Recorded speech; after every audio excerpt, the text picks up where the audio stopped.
Welcome everyone. Today we have our another new episode and we have our debate and we have our world famous speaker, Professor Edward, Professor David Smith, Professor Rob, and we have our new speakers, Mr. Giuseppe. You are from Europe, am I right? I'm Italian, but Yes. in Mongolia. Ciao, mia Okay. madre si Okay. Nice chiama to. Giacomello, capisci? Yeah. Okay. Okay. Nice to meet you. Nice to meet you. And first, I would like to give chance, Professor Edward, for this open debate. Well, thank you very much. I can't stay on for very long, but I wanted to get on to this one. It's a very important topic. And the topic, of course, the question is, does space exploration benefit humanity and in what ways? And I think the answer is a clear yes, but with a few qualifications. Okay. First of all, I maintain that what is distinct about human beings, about us, is our thirst for knowledge. It's genetically programmed into us. It's our means of survival, is to understand the world around us and to make use of that knowledge to survive, and not just to survive, but to flourish. That's how we differ from animals that simply use perception and their senses and the like. I'm always reminded of watching children who, when they're born, are always curious. When one of my twins was about 1 year old, I would carry her around, and one of the words that she learned very early was, "What's that? What's that?" She'd point to everything. She wanted to know, what is that? That was Allegra, a good Italian name, by the way.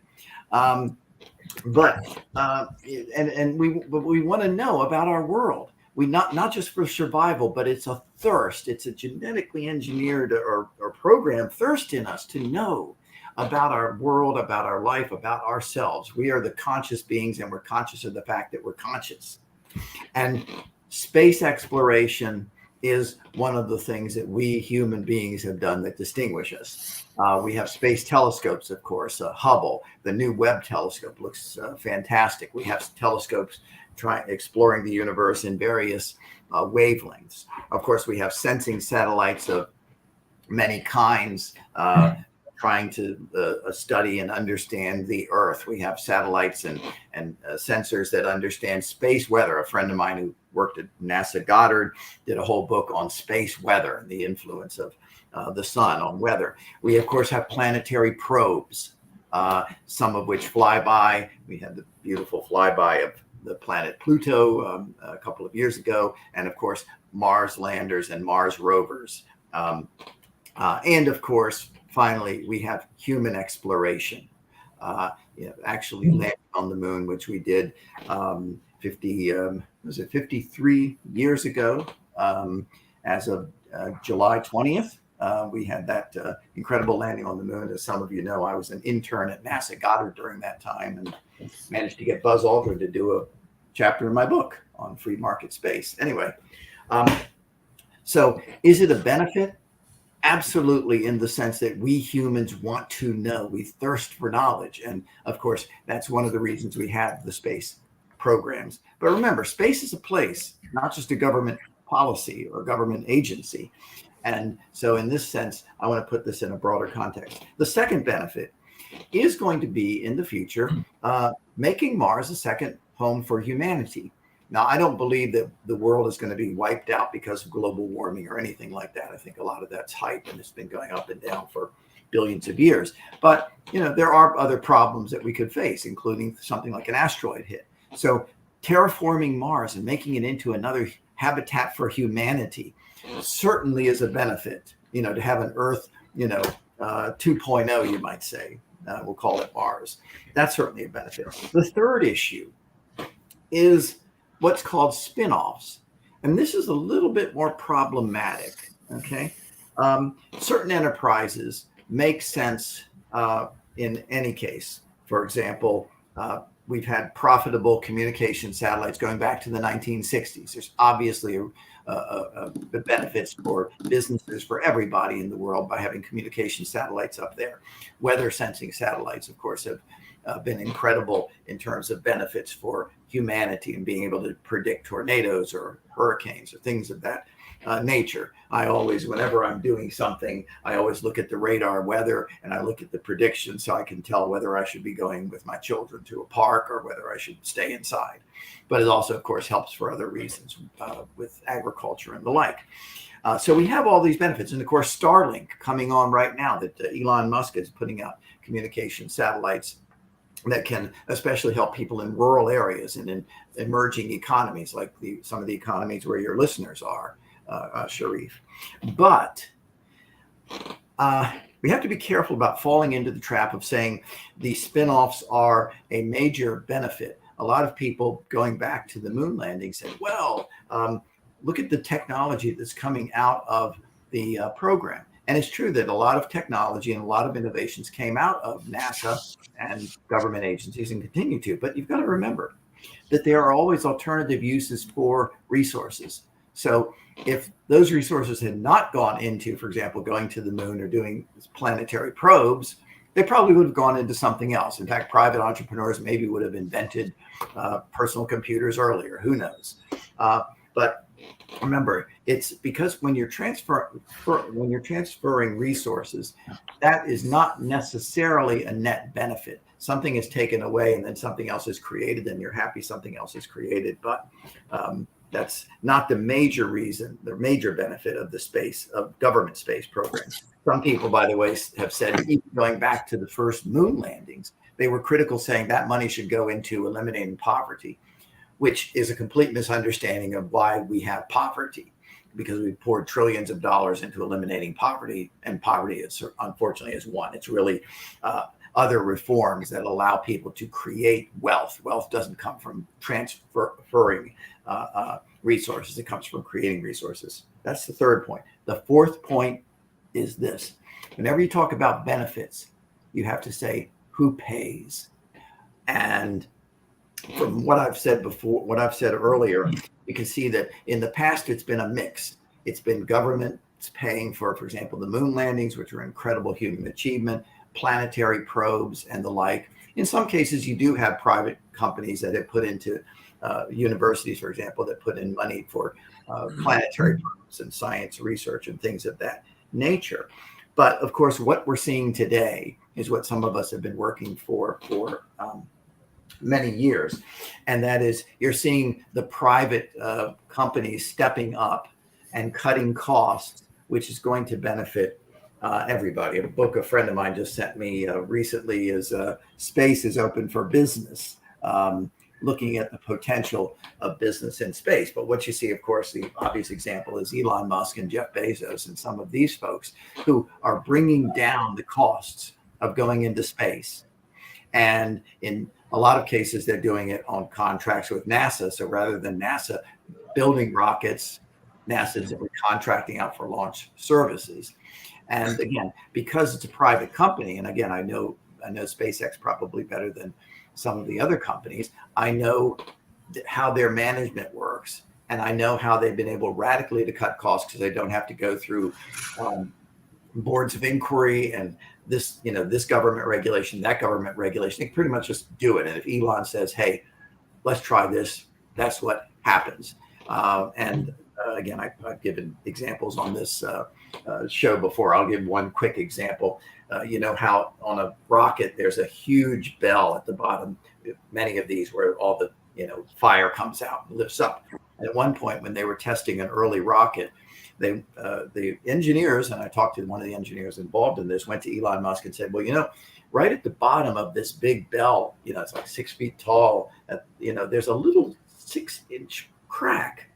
And if it had been NASA, they'd basically probably have to wait months to do research and make sure that Congress isn't going to get on their case and so forth and so on.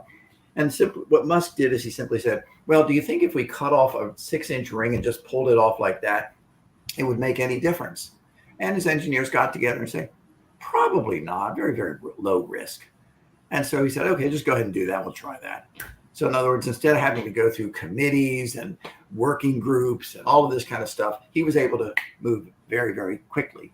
And that's one of the many ways he's bringing down costs. So the point here is when you talk about who pays, the more and more you get these kind of entrepreneurs getting into space and bringing down costs, This is going to benefit humanity. It's going to benefit science. It's going to be great across the board. So the answer is yes, space exploration benefits humanity, but be a little bit careful about who pays for it and how. And again, thank you for an incredible topic. Thank you, Professor Edward. Now I request Professor David Smith. I think he is from government side. Well, thank you, Sharif, and thank you, Edward, for the discussion there. I agree with many of your points there, and particularly with some of the differences as you look at how we can handle the nuances of space exploration and what it does. You know, if I go back into October 4th, 1957, when the Soviet Union launched Sputnik, and it was this round ball that was transmitting signals back to the United States. Little could we dream of at that time the impact that space exploration would have on humanity.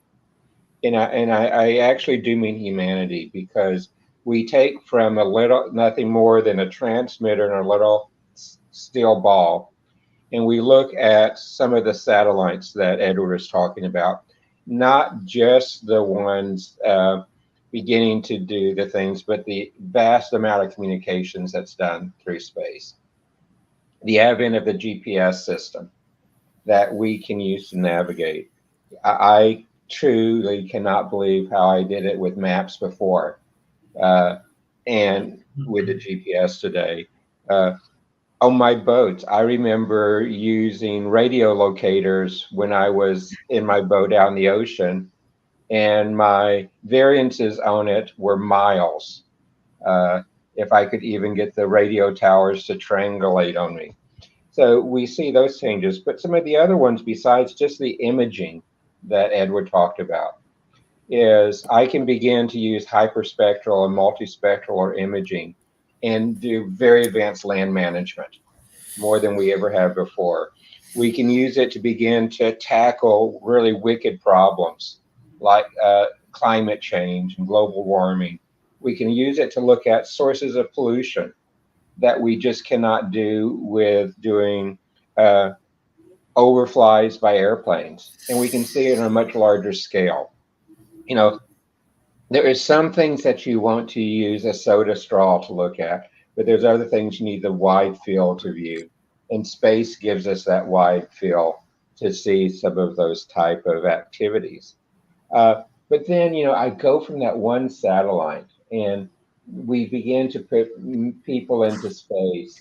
You know, you saw in 61, the first human went up into space. And then we saw us put our people into orbit.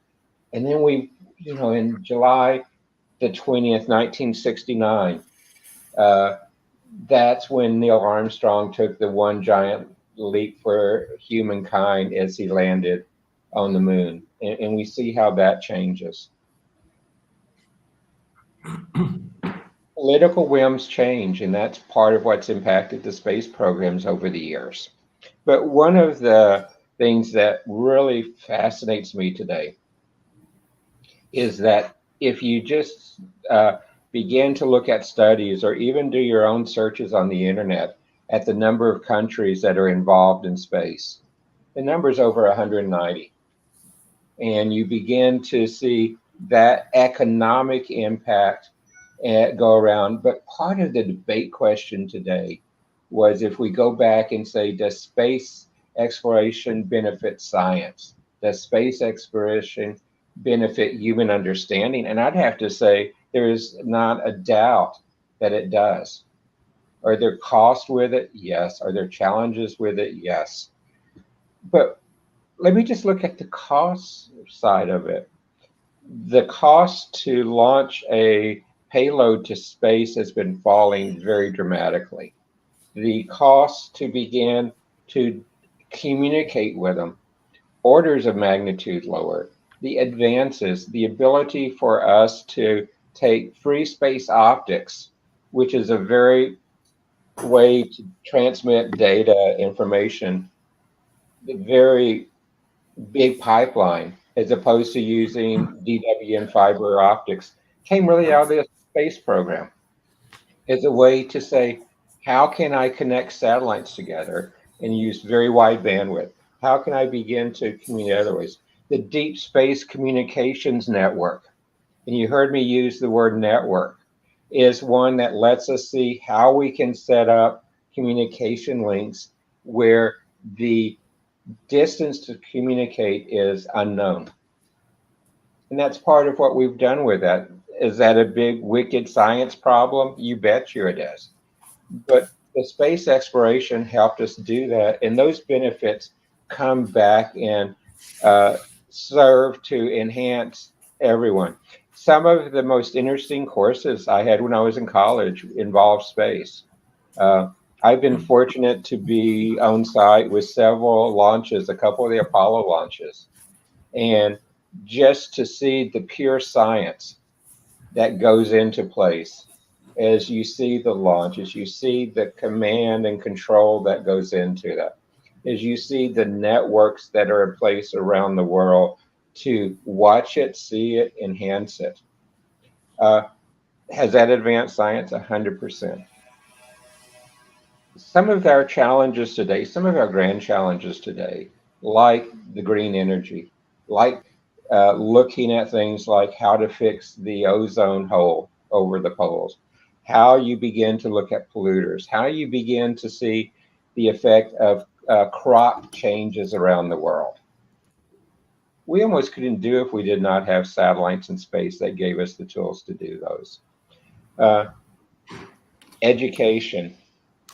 I have been in classrooms where students in elementary school have been tied into conversations with astronauts.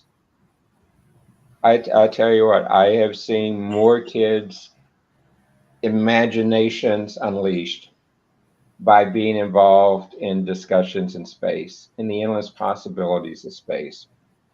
Edward talked about going to Mars. I believe we do need to become an exoplanet humanity. Be it the moon, Mars, or going beyond to places like Europa and others like that, where there's resources. Do we need to look at other places for resources? You know, you look at the asteroid field, you look at other places. Tremendous mineral resources there that we're short of. Problems, yes, we do not have a good globally agreed to policy on how to manage resources like that, who they belong to, how to tap into that. So we have those to solve. But the base premise of is, has science and humanity benefited? I think the answer is not 100% yes. I think it is 1,000% yes. So, Sharif, thank you for allowing me these opening remarks. Thank you, Professor David Smith. Now I request our opposition leader of the parliament, Professor Rob. Given how we covered this, I'm not sure where the opposition sits, but in any case, the issue we have with regard to space exploration is we don't seem to know what it is. Sputnik was not space exploration. Sputnik was to test whether radio would work in orbit. You could argue it was the first step to space commercialization, but it wasn't exploration. Blue Origin, SpaceX, Virgin Galactic, all about commercialization of space, nothing to do with exploration. Exploration means you go someplace and you learn about something, but it's not what most of the space activities are about at all. And most of the benefit that's coming out is because they're not about that. When Christopher Columbus went to the United States, discovered the United States, so there's certain arguments whether he was the first. He didn't do it because he was out exploring. He was trying to find a cheaper trade route. And in fact, most of the benefits that we've attributed to space exploration had nothing to do with exploring space. Had everything to do with finding better, cheaper ways to do things. GPS, which while it was developed tied to tracking satellites, is for initially was for tracking military progress in vehicles. In fact, it was dithered for a long period of time, and purposely inaccurate, so nobody could fire a missile at us using that same technology. But again, nothing to do with space exploration. It simply utilizing low orbital structures in order to solve terrestrial problems. In fact, as we look at all of this, our space exploration has been relatively limited. Moon, Mars, Voyager, certainly, those were exploration efforts. But of the things we've listed as benefits from space exploration, none of them came from those programs. They all came from prior programs that had other motives and other things connected with them. And you could certainly argue, had we just decided, rather than trying to create new technology to solve a problem in space, if we had focused on creating new technologies to solve problems terrestrially, we might have come up with similar technologies had we simply focused on them. Space exploration hasn't really demonstrated a monetary benefit. It could have. I mean, the effort to go to the moon was initially intended to benefit the United States.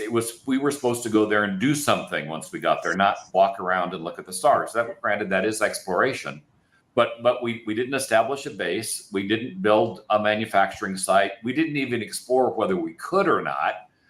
And so the space program virtually collapsed after the effort. And it's been decades before we went back and visited the moon again. Now, with an effort of actually commercializing the planet. So the issue I have as the opposition is space exploration has not to date benefited as much as the commercialization of space has in terms of providing progress. The satellites we have above us that provide our television and radio and the rest, that's all about commercialization. That had nothing to do with exploration. That were people looking at using a new medium in order to provide a particular service, and those services were profitable and provided benefit. The early U.S. Mercury program was more about showcasing technical competence against Russia. The space race was fundamentally that. It was to showcase that we could do what they couldn't. It didn't have anything to do with exploring space, because when you explore something, you kind of come back with stuff and benefits from the exploration. Didn't happen.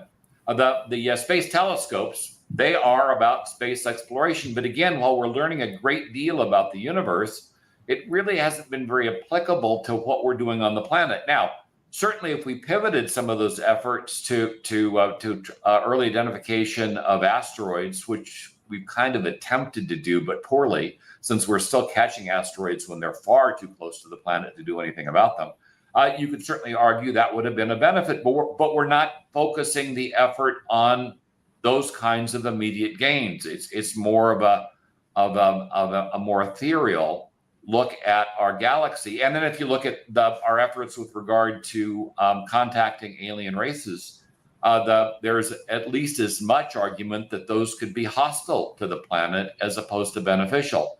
Our own experience with advanced civilizations meeting less advanced civilizations, Native Americans come to mind, have been disastrous for the folks at the lower tier of technology. And if we're trying to contact aliens and bring them to the planet, why do we think there would be any other outcome than that? Since our history is showcased over and over again, when a higher technology group meets a lower technology group, the lower technology group screwed. So in the end, we're in our efforts to explore space, we probably created as much risk as benefit. The real benefits we've achieved is when we've tried to commercialize it, when we've actually focused on creating benefits from the medium, and there lies the rub. Often it's going back. We often use movies on this program, but I'm reminded of one of the opening scenes in Ghostbusters when they're going private, and they say, "Oh my God, we're going private." But in private companies, they expect results. That's often the problem with research projects. I spent a great deal of time with the old IBM research, and one of the big problems, and one of the reasons that it was eventually significantly defunded, was much of the work that was going on never went anyplace. I mean, it was great. It was neat to be able to look at things, but there was no real effort to understand how you might apply what was learned. And so I had this mental image of the IBM lab storage facility, very similar to that end scene in Indiana in the Temple of Doom, where they're going down a warehouse with all these amazing things that have been boxed up and stored that nobody knew existed. That was kind of IBM Labs for a long while. They had amazing stuff in there, but it never went anyplace. And so what good was it really? And for the most part, as far as you can tell, much of that stuff now has been lost because nobody had any idea what to do with it. And so they stuck it off into some corner or into a warehouse someplace where it's largely been, maybe it'll be discovered if somebody explores those warehouses in the future. But if we're talking about space exploration, we really have to talk about why we're exploring space. What is it we are looking to find? We can certainly say, hey, we're looking to find the next miracle. We're looking to find the next new race, the next biological discovery. But if you look at how we're doing all of that now, we're doing it far better and far faster terrestrially. We can simulate most anything, including space. And so we can come up with better ideas of where to go to find things. And so far, we're not coming up with a lot.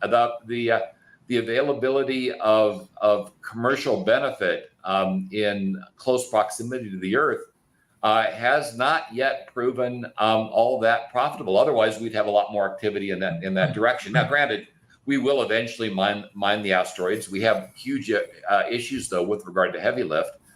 Because what makes most of that stuff uneconomical is it takes it costs so much to lift things up into orbit, which is why we're talking about using space resources to build space factories and then build things in space that will be used in space. Because you're probably not going to be dropping them down to the planet because those logistics trails would be, again, undoubtedly too costly.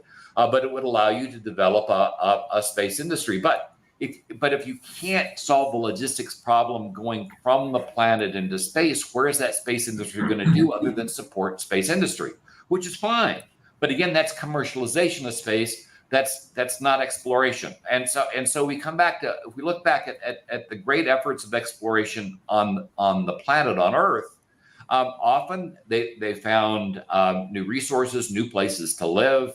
All of those things that we could certainly do, and we are trying to do right now. We've discovered most recently a planet that looks very Earth-like that we could go to. Certainly not in any of our lifetimes because it's too far away, but at least shows the potential that would expand the race to another planet. But how does that help us here?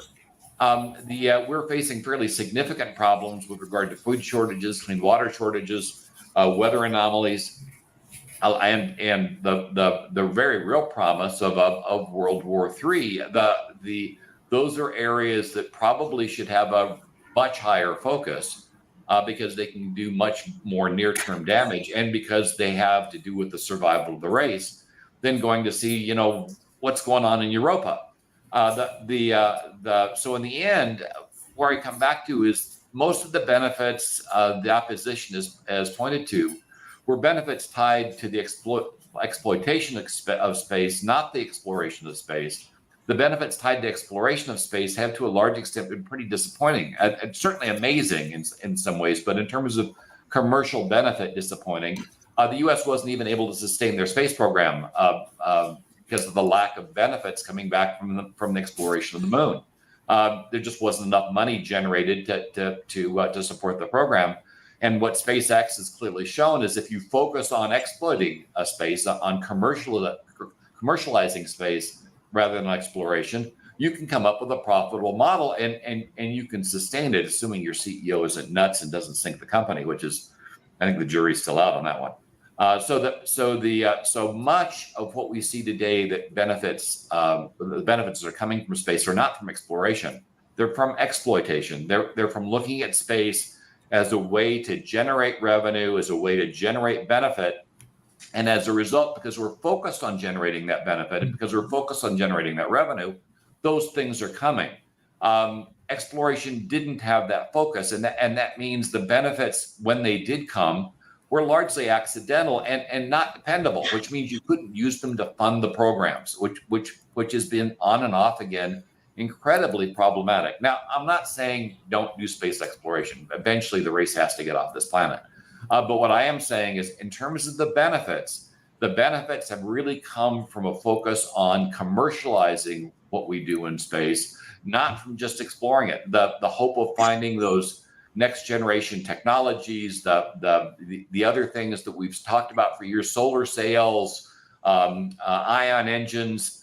They're great to talk about, but fundamentally the benefits haven't flown back into something that's practical and economical that we can then turn around and fund future programs for space exploration. Arguably, our best reason to go for space exploration is to find a way off the planet in case we have a dinosaur asteroid event, or in case we get really stupid and blow the place up. Right now, if the planet goes, so do we, and we don't show great judgment with regard to maintaining and controlling the planet. The Hadron Collider is a perfect example of that. When it was first proposed, there was a risk that it could create a black hole and that would devour the Earth. The mathematics were off by 2 magnitudes in the wrong direction. Now, still very unlikely, but that's the kind of error that would concern you if you're doing experiments on a planet that could destroy the planet and you have no place else to go. That's kind of problematic. You would think if we were going to do something like that, we might pick something at a greater distance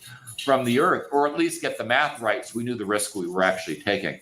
So in the end, some of the best benefits for space exploration just simply have not been demonstrated yet, where space commercialization has showcased a number of benefits that the other speakers have certainly highlighted and should continue. It's certainly not suggesting we get out of space, but we continue our focus on making sure that our efforts are tied to some type of economic benefit so the programs can pay for themselves and can be sustained, as opposed to repeating the US mistake of doing a whole bunch of things that were largely uneconomical and could not sustain themselves and then collapse, because there's no point in having a program that's going to fail. You want a program that's going to be successful. So part of that program has to be how do you make it profitable so it self-funds, and therefore you can sustain it indefinitely.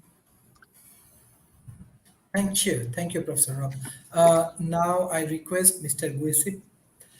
So you want to go for an open debate? You can take either the government or opposition side. Okay.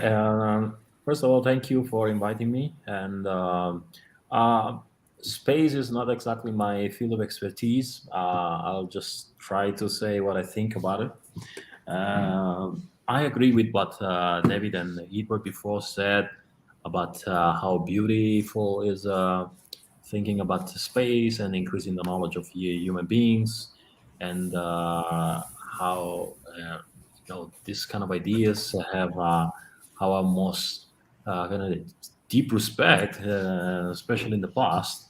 On the other hand, I agree with Rob about the fact that few things are really not clear about this idea that we have about the space. The economical aspect is the main thing. Since the beginning, as the other speaker said, it was not clear what would have been the cost of these things. So yeah, sometimes we say, yeah, it will be nice to go to space, but if we really make the math of the cost of this in terms of time, energy, resources, that's really something we should consider, because these things are done in countries in which there are not these problems. But if we consider what will be the possibility in other countries, or even in developing entire new sectors or fields of research, then this idea, even just morally, the first speaker said that this is not the reason. Just investing in exploration of the space is not the reason for misery and starvation for many countries. But still, even morally, I'm not sure we can afford to send people to the space and at the same time allow people to die here on Earth so easily. I agree with Rob when he said that it's not clear what is exactly the goal for going to the space. because so far we don't have a real goal for going there. So it's clearly more an exploration of the possibility to marketize a field. And I think this was more clear in the 70s, because at that time I think that the crisis of capitalism in terms of the possibility to expand on space intended geographically, started to have this kind of ideas. But if we think that one of the problems that we have now in terms of capitalism is the impossibility to expand in terms of space, and even now globalization is having some problems, I don't believe that the space is one of the solutions, because it's too expensive. I think that if a field will grow more in the future, will be something like what they are doing with virtual reality. That is much more easier because it's scalable, and instead going to the space is not, unless we start to think about, say, the future in which an entire planet will go some other planet. I don't believe it's scalable now. And instead, virtual reality, for example, is scalable. It's applicable for basically all human beings. So when you think about these things in terms of the possibility to marketize the idea, I think that it's not probable that space as a capitalist idea will survive. This is my idea. Also, the idea to solve the problem of this planet through going to the space, I think, is putting hope in something that is the effect of a problem, and instead we want to consider it as the cause of the possible solution. So I don't think that investing time, energy in very expensive resources, in something that is based on high technology, that is possible only or through investment of the state or through huge capital, that is not always legitimately gained. This is also a part of the problem. So we are trying to solve a problem through the same, through an effect of the same problems that cause it.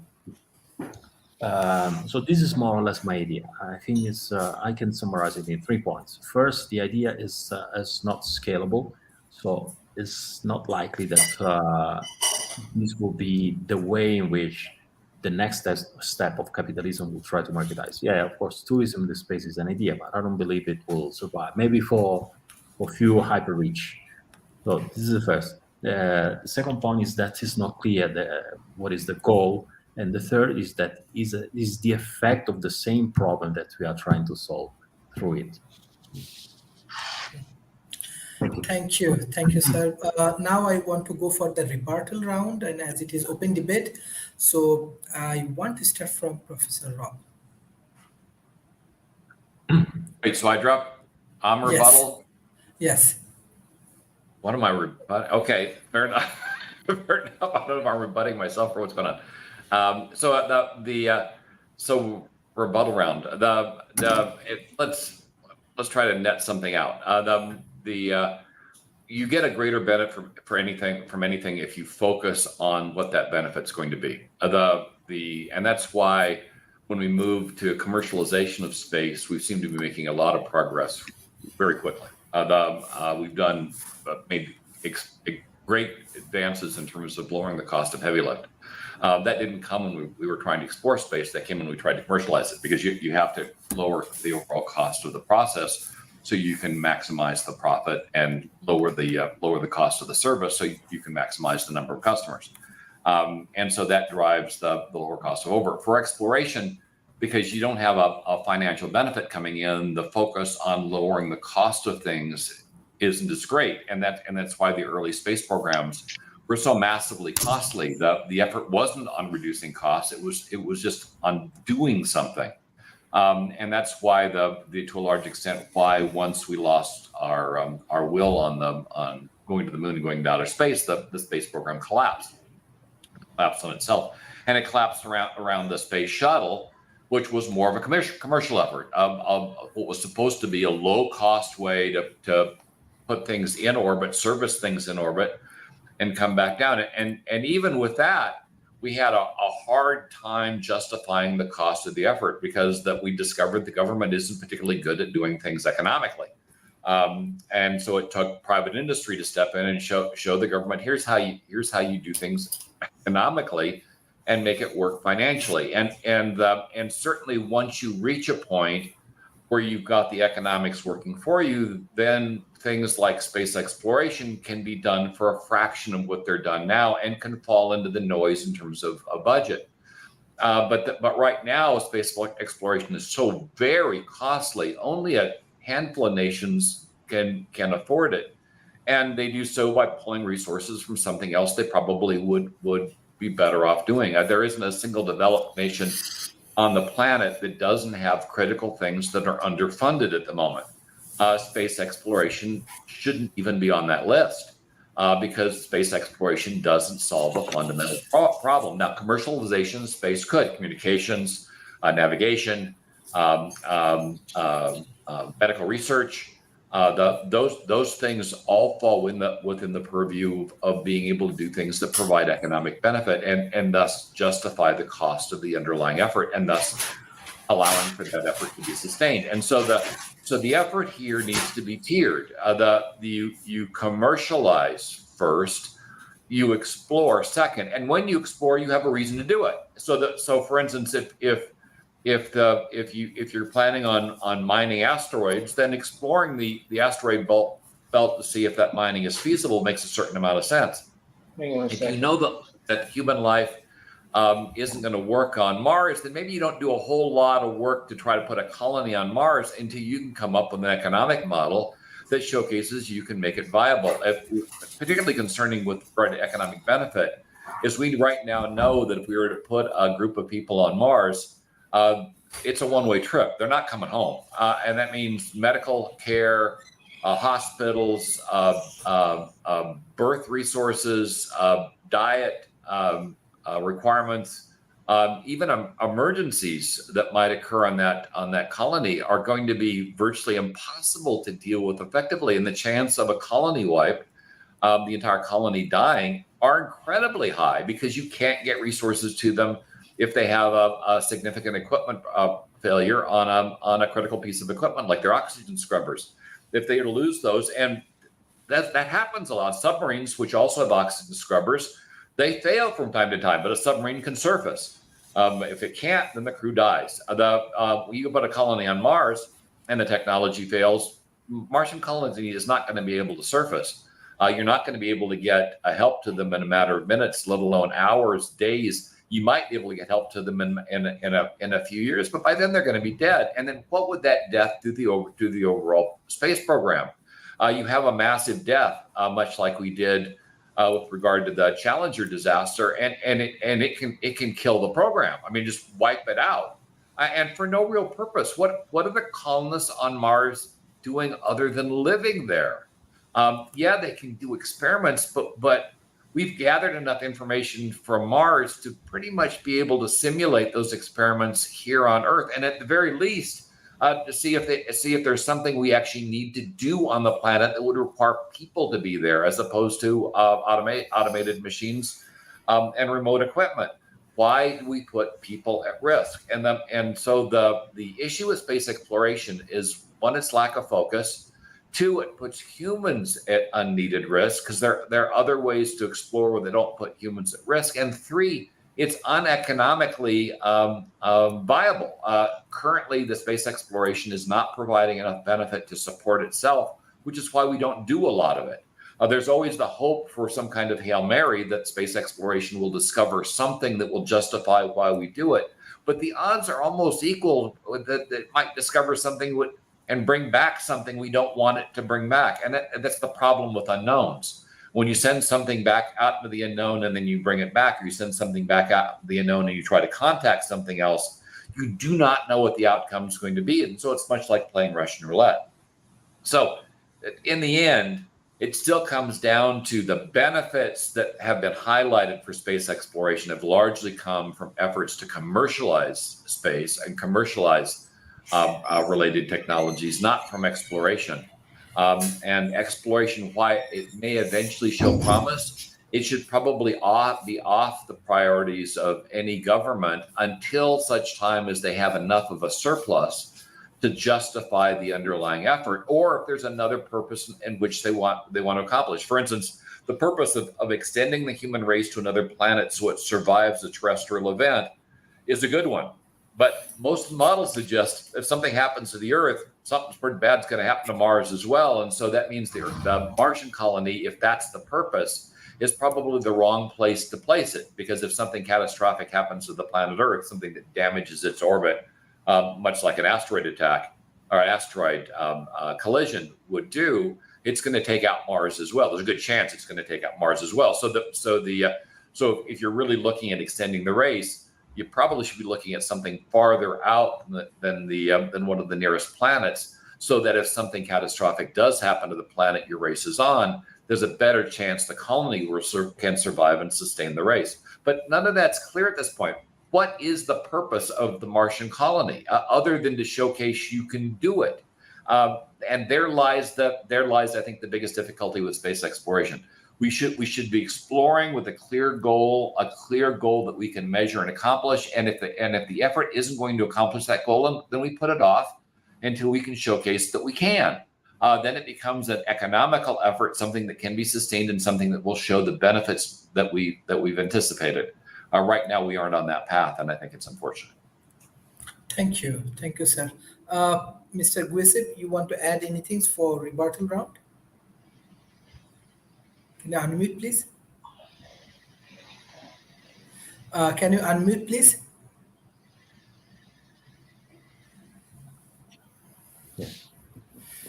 Yeah, I was thinking to ask Rob. I'm not sure I understood correctly. He's thinking that the idea of going to Mars or explore the space should be commercialized to make it impossible. It should be tied to a potential benefit. So if you're going to Mars to look for something, you should have a clear idea that that something probably exists there. If you're putting a colony on Mars, then it should have a purpose. That purpose should be economically viable, because that colony has to continue to be funded. They're going to continue to need resources, and so something has to fund that. Otherwise, you have the very real risk of that colony collapsing because it simply doesn't get the support it needs when it needs it. So that's why that economic benefit has to be baked in. If you're exploring for a purpose. When Lewis and Clark went exploring, they had a purpose. They weren't just going out there to say, "Hey, let's see what's out there." They were actually looking for places to expand the United States. That was a purpose, and so space exploration should have that similar purpose. Something that once that purpose is accomplished, peers out to other things that provide and showcase the benefit to the exploration in the first place. You don't just explore to explore. You explore to solve a problem, to create a benefit. That benefit is the thing that we seem to be forgetting at the moment with efforts like the Martian exploration. I would say Voyager, probably more in line with just understanding our galaxy, made a certain amount of sense. Though if I were proposing something like that myself, I'd be out there looking for asteroids that might hit the planet, because that's something I could justify and keep funded, as opposed to just going out and saying, "Hey, look, we found other shit." Yeah, even in terms of the hierarchy of the purposes, I think that the estimation of the possibility of the end of a human race, I think that an asteroid is not among the first. Right now, internal reasons are much more probable. So in terms of purposes, I think that if we have really to consider rationally where and how to invest our money, I don't think that exploration of the space will be that high in the hierarchy of our needs. So I'm curious now to hear from the other side after what we said, from David, for example. They are so enthusiastic, and I really like that idea, increasing human knowledge. I mean, I invest all my life in knowledge, so even increasing a little bit of it, it's amazing. Still, when I think about the possible consequences and risks, I'm inclined to think that we really shouldn't. Thank you, sir. Now I request Honorable Prime Minister for today's Parliament, Professor David Smith. You know, I think it's very interesting because if I look at history of exploration, you know, I would not be sitting here in Austin today. I would be somewhere either in Europe, Eurasia, or in Africa if it wasn't for exploration of the unknown without a payback at that time. If I looked at even the ones that were cited, Lewis and Clark, they were trying to explore what's there to find what could be used and brought back, which is what we do with space exploration. You know, and this just look at the down to earth side of this. Space exploration, and even the Sputnik was space exploration because we had not been there before. It was often goods, technologies, and paychecks. You know, the work is being done by people who are paid to do it. Oh, here on the earth, and it pays off. The money helps them buy food, homes, cars, clothing, and other things like that. So there's a payback from it. The products of space exploration have touched lives in many more ways than people can think. You know, if I go and have a digital X-ray or a mammogram, CAT scan hooked up to a heart monitor, if I use my cell phone, if I use any of the advanced digital services, they were enabled by advancements that were made as we were trying to do space exploration. Commercialization, yes. I was involved with setting up the NASA Tech Transfer Centers. And since they were set up, the statistic is that there's been over 2,000 spin-out companies creating good for the economy and for what we're trying to do. As I said before, space programs are now in place in over 190 countries. Is that good for society? I believe it probably is. Do I want to understand more of the unknown? Yes. We do exploration in all different areas. We explore deep underneath the sea. We explore in space. What we have found, though, in space exploration is there's things that we can do in space we cannot do here on the Earth. Low gravity, no gravity manufacturing. Is that an economic benefit? Is that commercialization? I sure as heck hope so. But it's exploration doing it in an environment we're not here. Let's just kind of look at some other things. Part of the reasons we have the internet today is from some of the early demands that were put in place for both the military, but also for space exploration. How do we do our personal entertainment today? It spin outs from the space exploration programs, and it helps. As we travel and look at the way telescopes have advanced numerous ways to look deeper into space, that growth of telescopes and electronic means have benefited us as we are here on the Earth as well. You know, Emory Economics had looked at some of the benefits of the space program. And as you put it, one of the benefits that was recently put in place was some of the spin outs from space exploration that were used with COVID-19 and how that began to work. The Apollo program was mentioned earlier. And one of the interesting spin outs of the Apollo program was that it directly correlated with higher levels of earned PhDs in physical science, engineering, and mathematical science.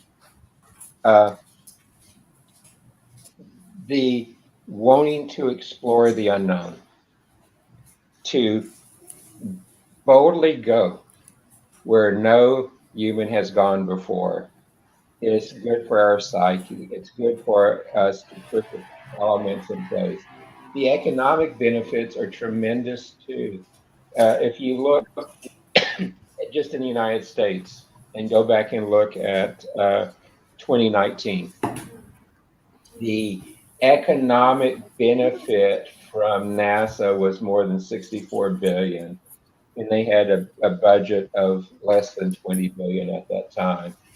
They supported more than 312,000 jobs just in the United States alone. Is it good for us? Is it good for science? Is it good for humanity? I think it probably is as you begin to look at it. What's really interesting, though, is that space exploration, as Rob has rightly pointed out, has created opportunities for private commercialization in space.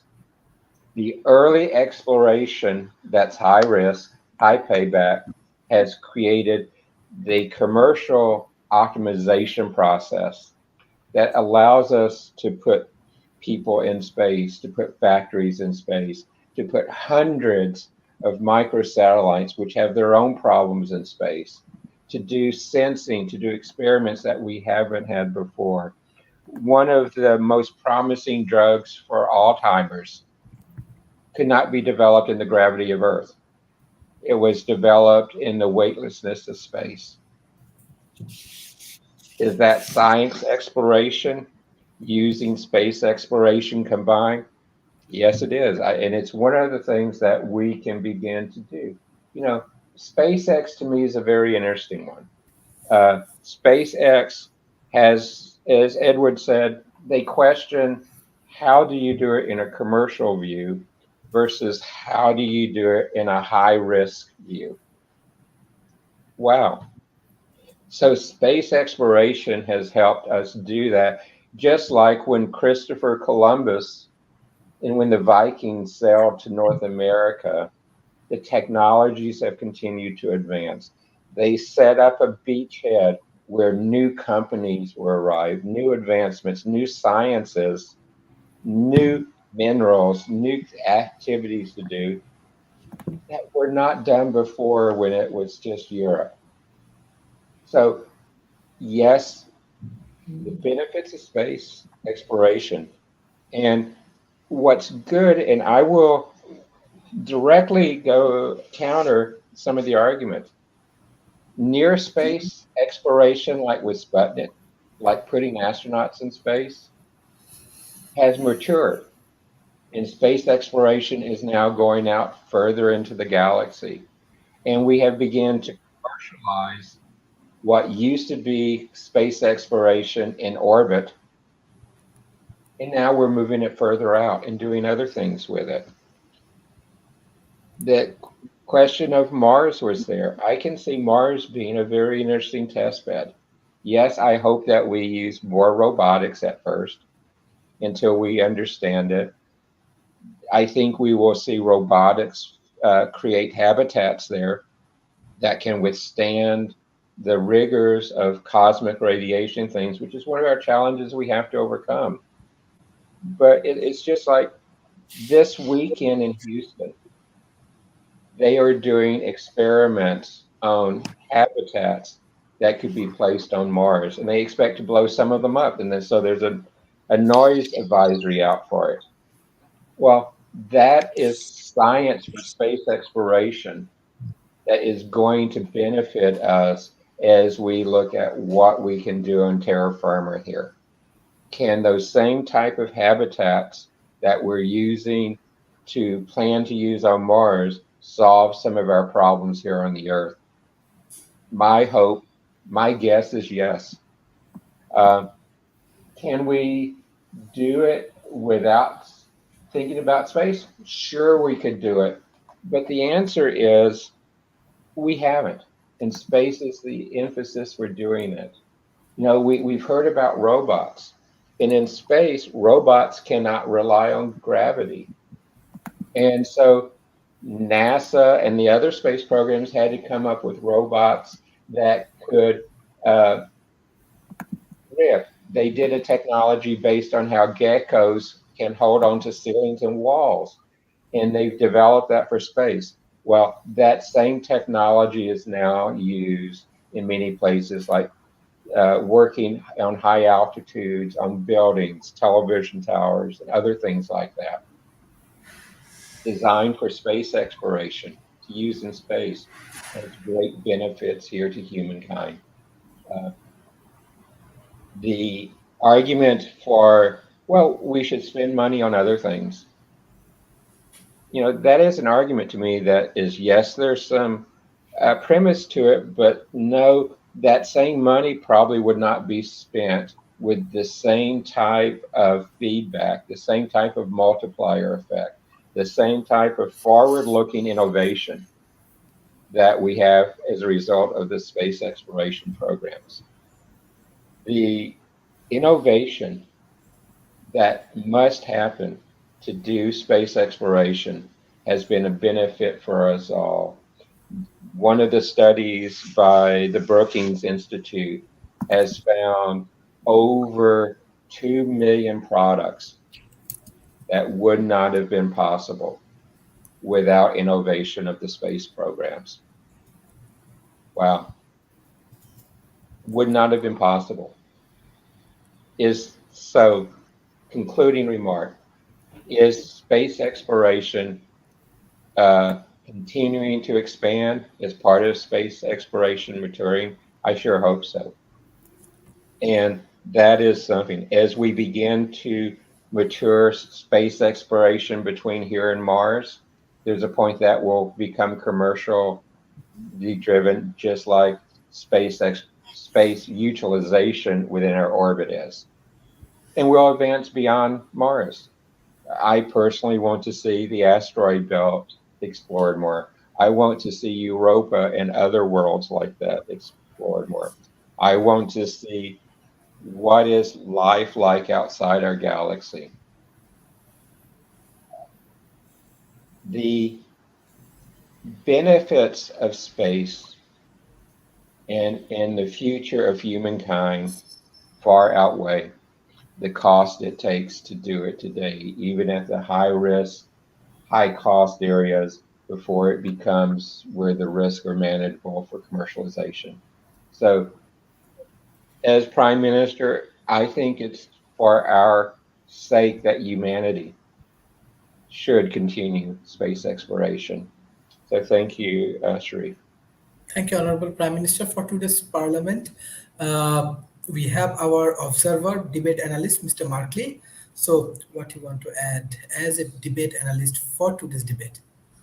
I was just hearing y'all talking about some of the great things that came out of space exploration, and definitely space exploration can be a wonderful thing. I do sometimes wonder about the exploration aspect and the great things that we can find about space, while we're also trying to work on things that we need to be working here on this lovely Earth that we are part of. But definitely, I am a fan of space exploration and some of the things that we have found there and even used while going to space. A lot of people forget that some of the technology around the cell phone and other things were actually from some of the early days of space exploration, and definitely even some of the things that we've done with drones and other things that have become very much common and all of that. And of course, like my esteemed colleague before me, I might want to go and visit other planets. I used to remember being a fan of Star Wars and Star Trek and all of that. Unfortunately, they did say that if you went on some of those long trips, by the time you got back, folks might be in a whole nother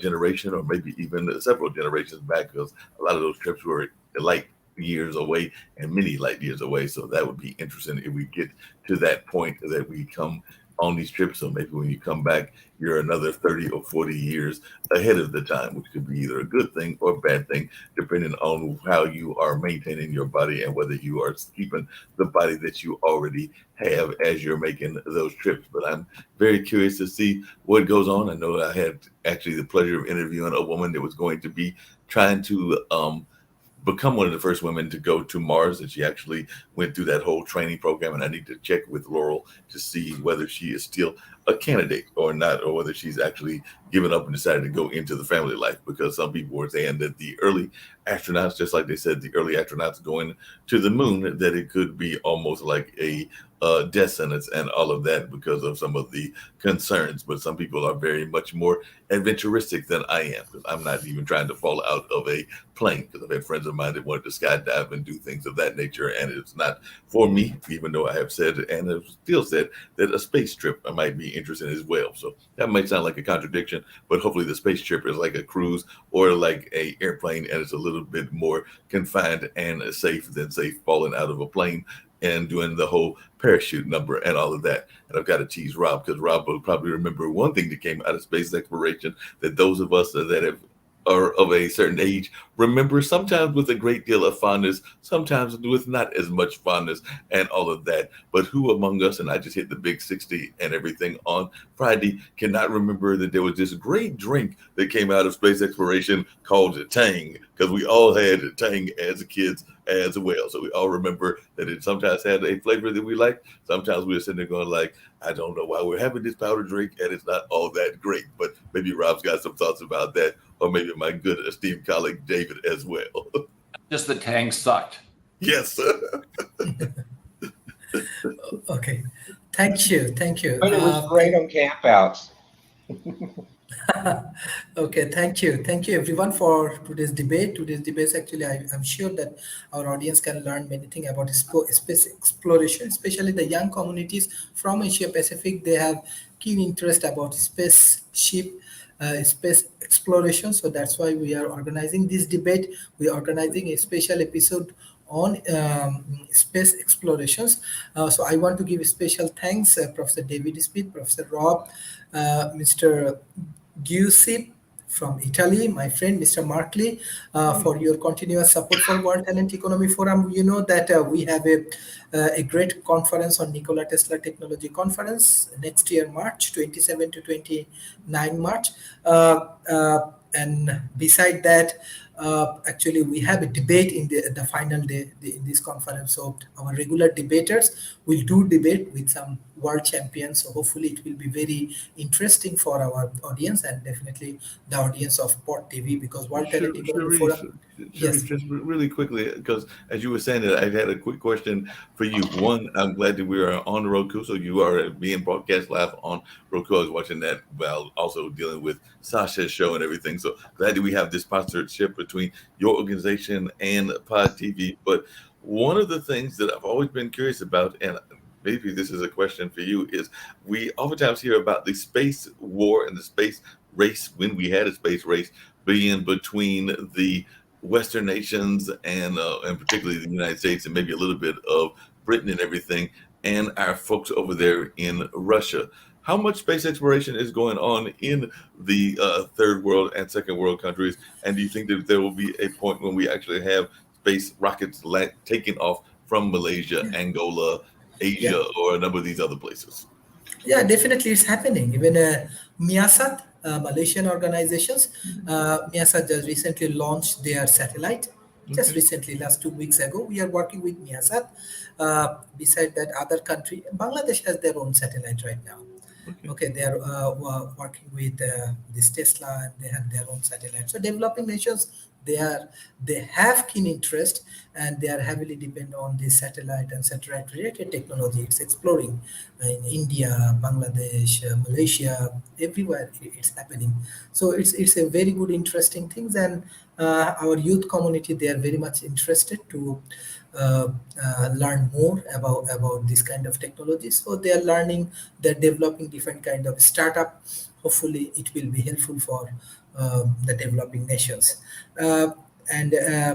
Beside that, August, the coming August, we have a very exclusive event in Malaysia with Japan government. You know, World Talent Economy Forum working with many Japanese researchers from universities. So their president actually visiting Malaysia. So it will be G2G relationship, but definitely World Talent Economy Forum will organize a very special episode with the president of University. He's a very famous scholar. He was professor of Stanford University, MIT.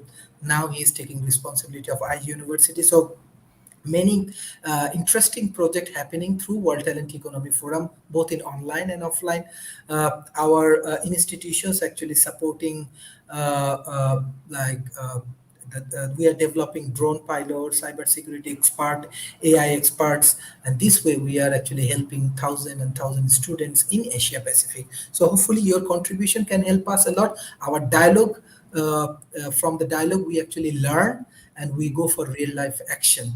So this is the way we are actually working. So hopefully your sharing your knowledge and everything will be helpful for us. Sharif, Professor can I David put a Smith. couple of data points on the table to answer Sure, Mark's? sure. So if you look in Southeast Asia countries, Malaysia established their space agency back in 2002, and they, in cooperation with another launch company, launched their first satellite, MEASAT, in 1996. Vietnam established theirs. They launched satellites in 2008. Vietnam has, by the end of this year, will be able to launch their own satellite from their own spaceport in Vietnam. You look at Thailand, and Thailand launched THICOM-1 in 1993. And I can go through the others, and you see their expenditures. Vietnam space program spends $93 million to develop it. And they can do that because of the type of investments that were made by the other countries that have trickled down to the developing nations. And you see that going across. So there is quite a bit of work. I had said earlier, 190 countries have an involvement in the space programs. So it is pretty pervasive now. So we can start looking like Star Trek after a while, because Star Trek did actually have a very much of a world kind of view, because there were different people from different planets, but also different colors as well, and different races and ethnicities that were there in that kind of Star Trek, Star Wars mythology. I agree. Star Trek, if you haven't watched the new Star Trek show, it is awesome. Cool. It is. Yes, and one information I just want to add: Kuala Lumpur is a top 10 cities for his innovations, like innovative and lot of actually technological innovation happening in Kuala Lumpur and Cyberjaya, and it's according to KPMG. So the Asia Pacific is very interesting, and maybe this is the future. So hopefully with all of our contributions, we can develop better world. Definitely, we need more support from developed world, from Europe, from North America, everywhere we need support, collaboration, more research, and more collaborations can help us to grow our economy and grow our prospects. So thank you, Professor David Smith, Professor Rob, Mr. Mark Lee, Mr. Guisip for joining today's session. Thank you, everyone. Thank you. Bye-bye and take care.